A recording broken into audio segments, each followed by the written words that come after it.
In this video for State of Survival, I'm going to have a look at getting the headquarters to level 15 in 4 days.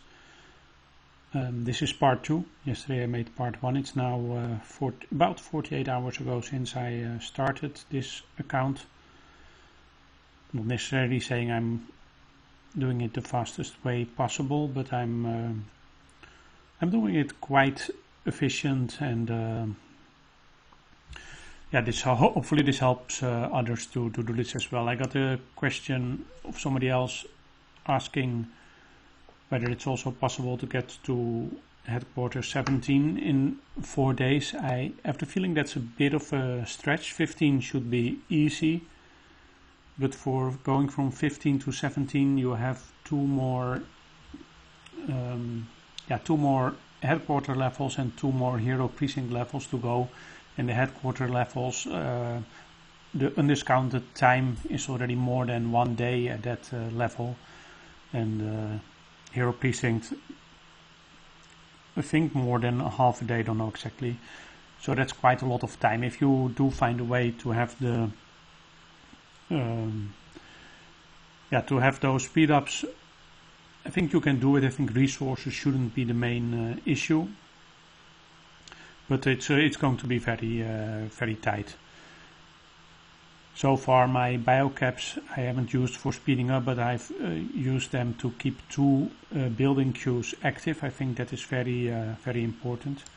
So by the way, I was also a bit lucky that currently a construction speed state boost is active, which gives an extra 10% construction speed.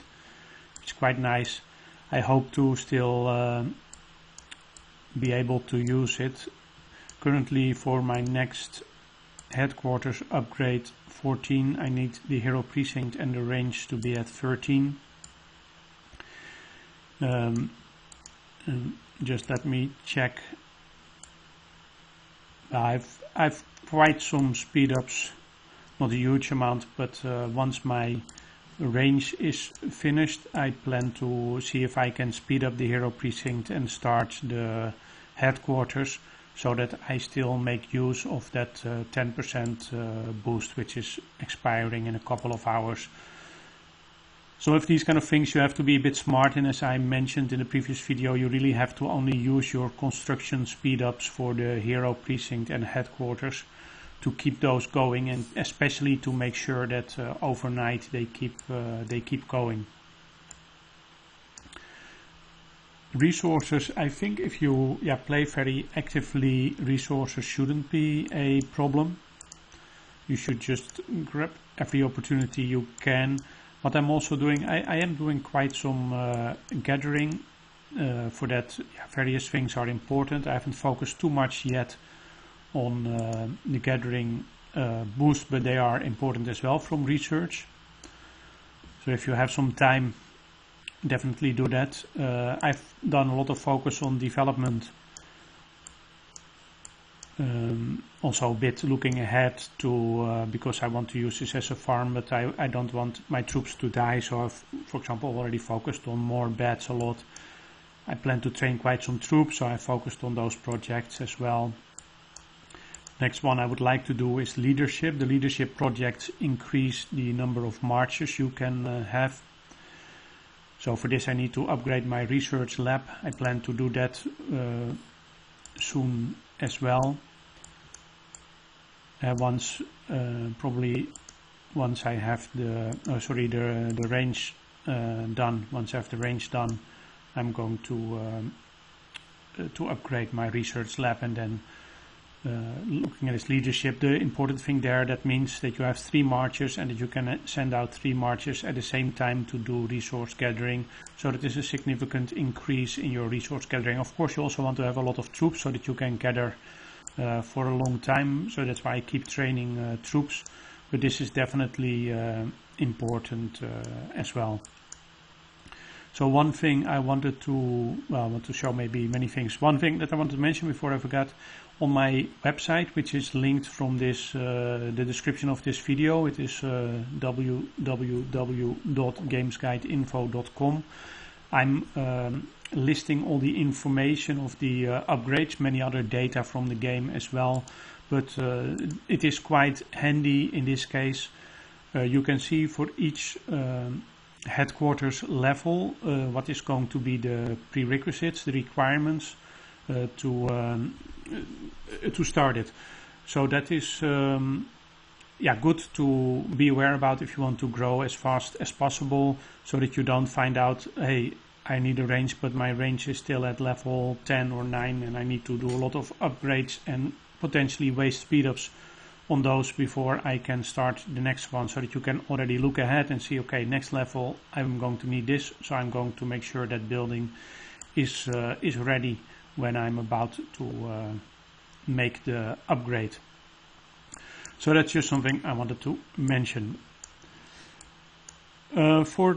Normally you have 2 building queues active. For one, okay, you can spend real money. I don't do that, but you can just use 500 biocaps to keep it active for 2 days. That's quite good as well. There is a certain, in certain ways you can still do an extra building if it is free to make. For example, in this case, this training camp doesn't require any time. In this case, I can just instant build it. So even though I have 2 building queues active, I can still already build this and get it to a higher level. And this way I can right away, it's actually very, very high, I guess, also because of this 10% construction speed boost, the 6-minute timer reduction. So I can really build it up quite far already to level 10. It's quite nice. Then I can already enjoy the benefits from the training capacity, training speed, and I don't yet have to worry about, you can realize I can also do this one level higher. This one even 2 levels higher, so that's all quite nice. Where was I at with this one? Also, I just want to make sure that I've already collected the data for this building for my website. Just hold off on that, but you should be able to do that anyway. Similar to certain of these resource production buildings, they also normally you can. So now and then with certain levels you can build a new one, and they are quite easy to build. You can of course go further, but then you have to use biocaps. I don't find that is necessarily worth it. But this is this is a nice way to already benefit a bit while you're waiting for your timers to run down. For the rest, it's not very complicated. You just need to have your, maybe sometimes even put an alarm, just put the game down a bit and then focus on something else and get back to the game as soon as you can do the next upgrade. So one thing from doing intel missions, and if you have enough stamina, chief stamina, just hitting infected, it's also a way to get some resources and other stuff. So that is something to consider as well, besides doing gathering. I guess it's important to grab as much as possible. Currently I'm quite, if I look at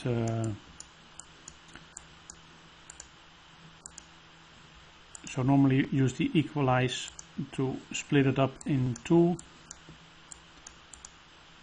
I'm going to do food with both. But as you can see, I'm currently I don't have that much resources in stock, and if we are going to look at the requirements for the next headquarters upgrade, they are quite significant, 2.5, so I'm not going to meet that with gathering by the time that I'm ready to start it. But I've been, because I've been actively playing, I've actually gathered a lot of items as well. And if you look at it and you think, okay, I only need 147 of the total the 1011 10k food items that I have to start my headquarters upgrade. And by the time that I started, I need even less, because then I've done some more gathering. So this is I don't want to use too much. I want to keep, so I can keep going with my next hero precinct, my next headquarters after that. But it's good to actively play and gather those items, and yeah, keep them to keep your upgrades going. Don't waste them too much. Just keep in mind the critical path for growth is the hero precinct headquarters, hero precinct headquarters, hero precinct headquarters. No matter what, that you should keep going, and that actually holds on until the level where I'm at with my main account. It's now 28, so that's yeah, that is really something you want to keep going, keep going, keep going. Okay, yeah, I think that is that's it. Oh yeah, one final thing, just also keep working on your heroes and doing all these intel missions, and then eventually you will see that you get more heroes and better heroes. In some cases here you can see, for example, for this one I already have 4 of the necessary 10 fragments, here 7 of 10, here 9 of 10, here 20. This is the special one, Jane, 23 of the necessary 40 from this mission locate Jane event. So keep going with that. Yeah, if you want to, I mean, I'm currently doing this in a very inactive alliance, the farm alliance that I'm in. If you do this in a very active alliance, you will get a lot more helps and a lot more gifts, and that can definitely be the difference between being able to get to headquarters 17 in 4 days or not. So if you want to be very serious about this, be sure you're in a very active alliance, and if you grow this fast, that shouldn't be a real issue. I think people will be happy to have you in their alliance. Yeah, and that's a good active alliance with the gifts, with the alliance helps. That really is a huge can mean a huge difference, especially in the beginning, but also overall for your growth. Okay, that was it for today. I plan to make another video about this tomorrow to see what's the status then, and maybe a wrap-up video the day after. Thanks for watching. If you have any comments or any questions, that's always much appreciated.